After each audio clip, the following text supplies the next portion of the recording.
Bapak Ibu dan saudara-saudara yang terkasih dalam Kristus, tema kita pada hari ini menantikan kedatangan Tuhan dengan hati yang dimurnikan. Pertanyaan penting adalah, siapakah seluruh hidup kita dimurnikan oleh Allah?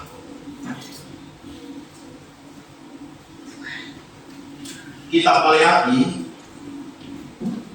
adalah kitab terakhir dalam Perjanjian Lama.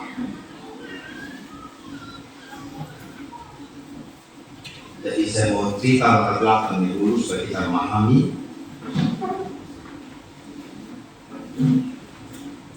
Kehidupan orang Israel ini memiliki sejarah yang panjang sekali. Kita perlu memahami sama-sama supaya benar-benar kita sebagai orang Kristen ini memiliki pemahaman yang utuh tentang isi Alkitab ini. Ketika periode penciptaan dari Kejadian menciptakan tentang bagaimana dunia ini diciptakan, kemudian kehadiran Bapa leluhur Abraham, Ishak, dan Yakub. Dan Yakub memiliki anak 13 orang, 12 laki-laki dan 1 perempuan, mengalami kegolakan yang sangat luar biasa, sehingga kelaparan terjadi di tanah Kanaan dan pindah ke Mesir. Sampai di Mesir, di sana ada yang berkuasa namanya Yusuf anak Yakub. Mereka berkembang biak dan tinggal di tanah Goshen. Firaun penguasa Mesir takut terhadap kekuatan Israel, maka orang Hebrew Ibrani, sehingga dia katakan bunuh semua, tetapi Musa terselamatkan. Oleh pimpinan Musa, bangsa ini keluar dari Mesir. Dan kita tahu di sana ada berbagai kitab yang ditulis, Keluaran, Imamat, Bilangan, Ulangan. Kitab-kitab ini menceritakan 40 tahun perjalanan bangsa Israel. Dan di sana mereka tidak punya pemimpin selain Musa dan Yosua. Mereka sudah meninggal, maka dipanggil yang namanya hakim-hakim. Hakim yang pertama itu seorang perempuan yang bernama Deborah. Hakim-hakim ini memimpin, ada 12 orang, termasuk Simpson, Gideon, Yefta, Yair, Elam, semua mereka memimpin. Tapi orang Israel minta raja, Bapak-Bapak. Pada pemerintahan hakim-hakim Samuel, mereka minta raja. Kami butuh raja. Tetangga kami ada raja, kami tidak punya. Tuhan tidak mau. Tapi pada akhirnya Tuhan katakan, oke, kalau memang begitu, pilih sudah. Tuhan menunjukkan Daud, tapi mereka mau minta Saul. Kacau bangsa itu, Saul memimpin, mati Saul, Daud ganti, Daud meninggal, dia punya impian buat bait Allah, buatlah bait Allah di pemerintahan Salomo. Salomo meninggal, Bapak-Bapak. Kerajaan ini direbutkan oleh 2 orang, Rehabeam dan Yerobeam. Siapa mereka? Pegawai dan anak dari Salomo. Pecah di kerajaan Israel Utara menjadi Israel Utara dan Yehuda. Pecah sudah Israel. Ada raja-raja yang dipimpin, hampir semua raja-raja itu menyembah Baal. Diingatkan oleh Tuhan melalui para nabi. Yeremia datang, Yesaya datang, ingatkan ini. Tolong jangan buat dosa, Mereka buat dosa. Tuhan bilang, semua kamu ke pembuangan. Babel, 70 tahun di sana. Yang namanya kelakuan bangsa Israel ya, di mana-mana ya, hati senang orang bilang. Ya, ada yang bertobat, ada yang bertobat sudah. Supaya nanti kalian pulang kembali ke tanah kalian, Yerusalem. Dan sampai ke Yerusalem, kembali sudah ke tanah Israel, sudah 70 tahun pembuangan, kelakuan yang besar.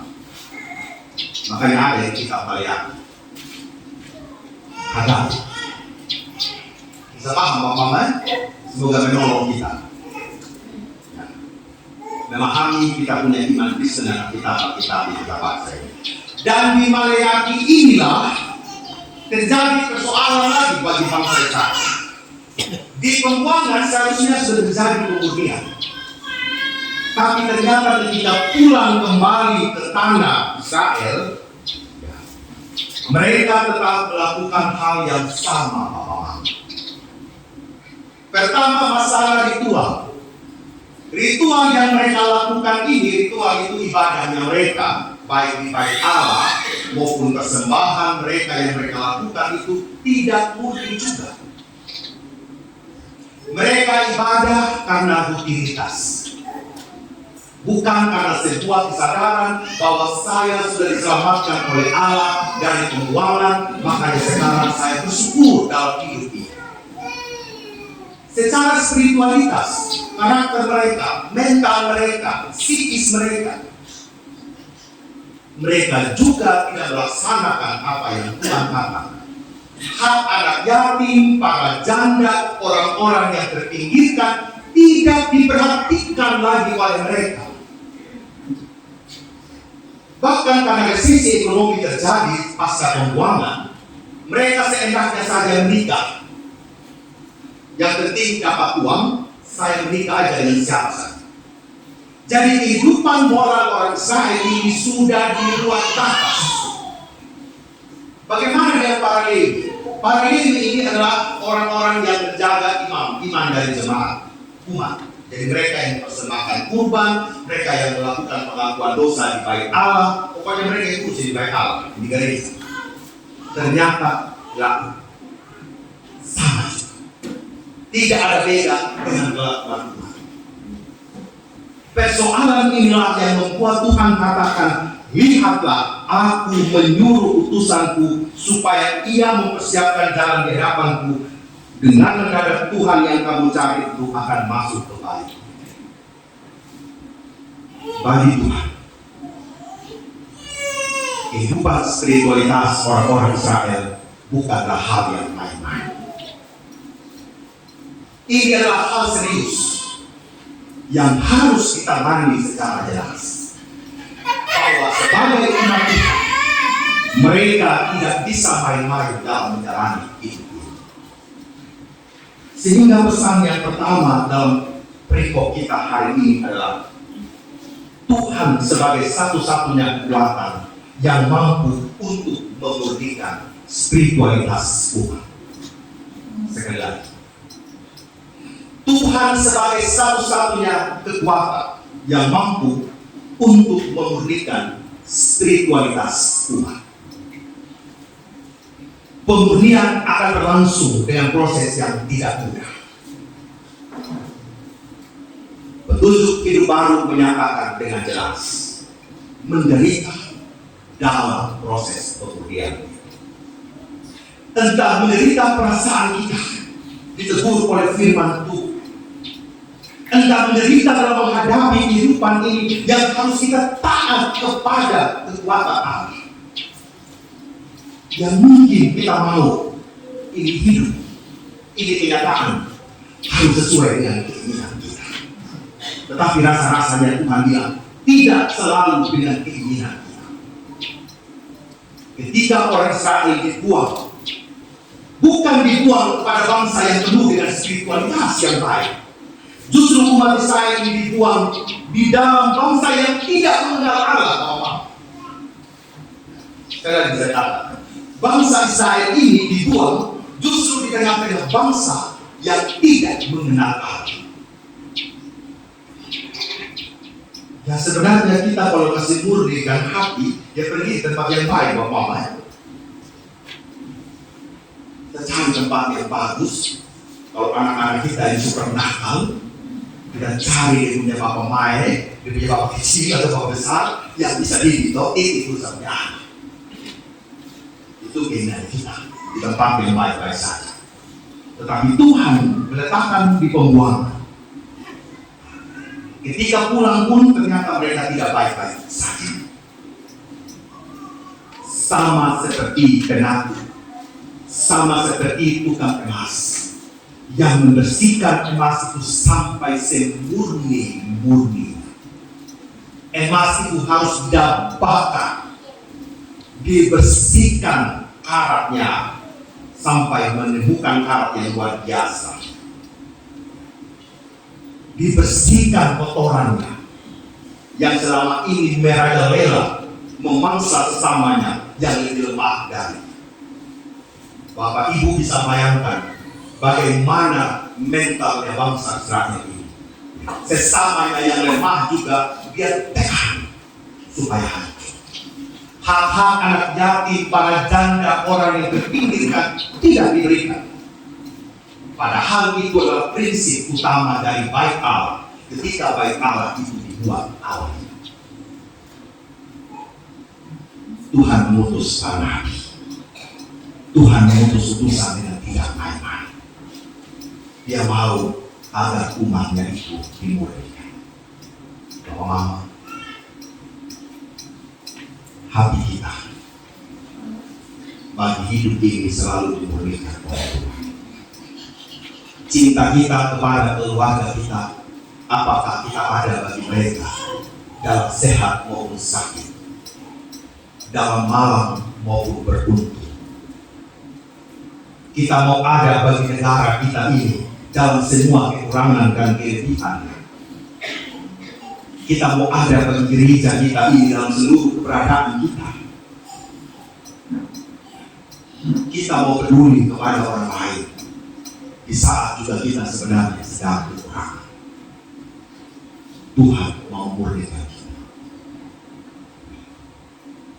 Bahkan mengasihi orang yang menjadi musuh dan lawan. Tuhan mau kita begitu, Bapak. Dia tidak mau menjadikan kita umat yang biasa saja, yang standar saja.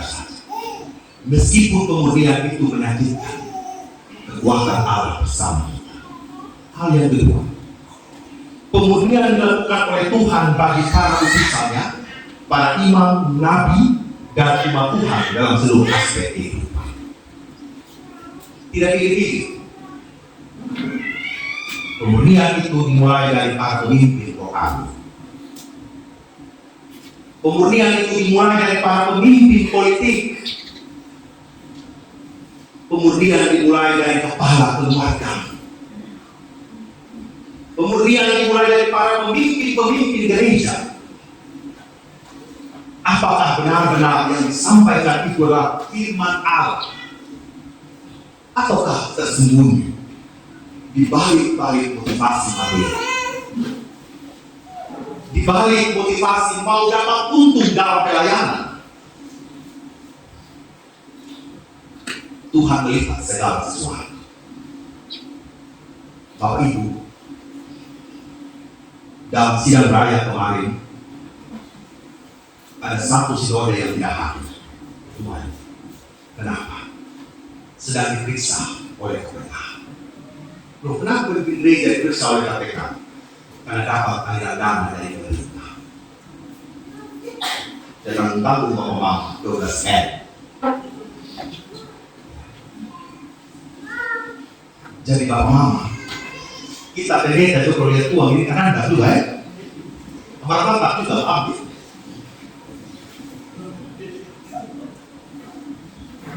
Kita tanda tangan terima masalah ini. Jadi kalau 8 tahun ini Manupara tidak buat proposal kepada pemerintah, itu sudah paham. Saya takut. Bukan sekedar butuh pemerintah, butuh juga. Karena tidak mudah. Siapa yang mau tahu uang kolektor yang masuk hasil korupsi, Bapak? Betul. Ya, Tuhan memberikan itu. Tidak tahu uang dari mana ya. Kelihatan sepele, Bapak. Tapi sebenarnya kalau kita lihat, Tuhan mau memberikan seluruh kehidupan, termasuk gereja. Bukan pada hari ini, tetapi zaman dulu, zaman Malayaki. Ini zaman Malayaki, Bapak Ibu. 400 tahun sebelum Tuhan Yesus lahir. Ya, bayangkan Bapak Mama tunggu ini Mesias ini, kemudian itu 400 tahun yang lalu, baru Tuhan Yesus lahir nanti. Berarti Tuhan benar-benar tidak main-main dengan setiap generasi. Jadi kalau hari ini saya Bapak Mama dimurnikan oleh Tuhan dengan segala macam cara yang kuat-kuat di rumah tangga, di keluarga kita, jangan marah Bapak Mama. Kita sadar diri sudah. Itu Fajar sebuah bilang SD, sadar diri. Ya. Apa yang terjadi dalam kehidupan saya dan Bapak Mama? Kita tidak tahu. Mungkin saya juga tidak tahu Bapak. apa yang Mama alami, pergumulan, mungkin kalau Mama cerita di luarnya saja, betul tidak? Di dalam ini kita tahu ada apa. Tapi kalau kita mau merasakan sukacita yang luar biasa sama Mama, ya bukan dengan Tuhan saja. Sepakat ya? Saya pikir kita semua ingin bahagia kok di tempat ini, ingin sukacita ya. Dan sukacita itu yang mau yang benar-benar sukacita pun bukan munafik ya. Ya kan, ini dalam politik semua habis ini ya. Jangan sampai kesuang kita kemarin serupa sama kita hari ini kan. Bisa toh? Bisa. Bagi yang keras. Kalau tidak keras terus terganggu di waktu akan begitu. Bagi yang keras. Kalau semua tidak dapat uang dulu bagus. Tidak gampang Bapak. Ini. Setiap hari kita dimurnikan oleh Allah. Beberapa hari ini kami lagi menguji di Kamis Baru 2025. Baru orang tes tulis, belum punya pendeta sudah ancam kita. Ingat Pak Pendeta, terima itu punya jemaah. Saya bilang begini, ini kalau kita pelayan bayaran, kita bilang dia semua mau dong. Saya bilang dia, itu dulu. Jangan campur-campur segala macam hal. Saya nitip Pak Pendeta, dia itu anaknya yang kasih tangan sama kami di gereja, gitu kan ya. Tolong kali baru Pak Pendeta, gitu kan ya. Wah, kalau semua mau mengaku dia punya Bapak Pendeta, dia punya Bapak Pendeta, gue itu mengaku, dia punya Bapak begini, mulia dulu, Pak Pendeta terima sekolah itu, dia bilang, wah ini. Kalau semua bagi ini, wah, Pak, itu saya bilang. Makanya saya bilang, kalau ada uang di sinode kita, tes itu kayak PNS, apa cat ya, JAD. Nah, tes murni, panggil dulu opa-opa pendeta dulu ingat keuangan hasil. Nah, begitu. Saya bilang begitu sih, kalau ada uang di sinode nanti ini, ada wakil sponsor buat sistem gitu kan, kayak di TKD itu. Tes lihat semua sih. Bila perlu dengan begitu sudah kita mau lihat. Jadi saya bilang, kalau kita pelayan tidak dimurnikan, bagaimana jemaah? Setuju Mama? Mulai dari kita. Yang ketiga, hidup dalam kemudian itu hidup yang dirayakan dengan komitmen dan konsistensi Bapak. Jangan sering Kamis. Kalau datang gereja ini datang sudah, jangan pada masalah yang apa nanti kita buat tenda seperti tenda berdatang.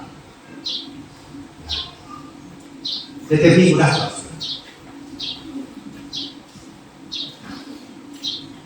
Di masa layak ini kita ubah sudah Bapak. Kenapa ada dua komsel itu Bapak? Supaya kita jangan rayakan tapi masih masa layak ada kita renungkan dulu. Siapa kita ini sebenarnya? Harus ada komitmen Bapak Ibu. Jangan sering Kamis. Dalam rumah tangga juga begitu. Apa yang sudah Bapak Mama mau ubah, sama-sama sudah ubah. Jangan satu mau berubah, satu masih tertunda. Malaysia lah bilang. Ini mau sampai kapan kita Malaysia Mama? Tapi kita bukan anak-anak kecil masa suami bagi berubah gitu kan. Bukan kita ini kita sudah dewasa Mama. Jadi tolong bangun komitmen, janji untuk melakukan sesuatu secara berkelanjutan. Konsisten itu adalah sikap teguh, pendirian, dan selalu konsekuen. Kalau datang gereja, datang sudah. Kalau berikan persembahan, komitmen sudah berikan persembahan. Yang belum bayar uang bulanan, saya juga berupaya memberikan bayar sudah. Jangan tunda-tunda.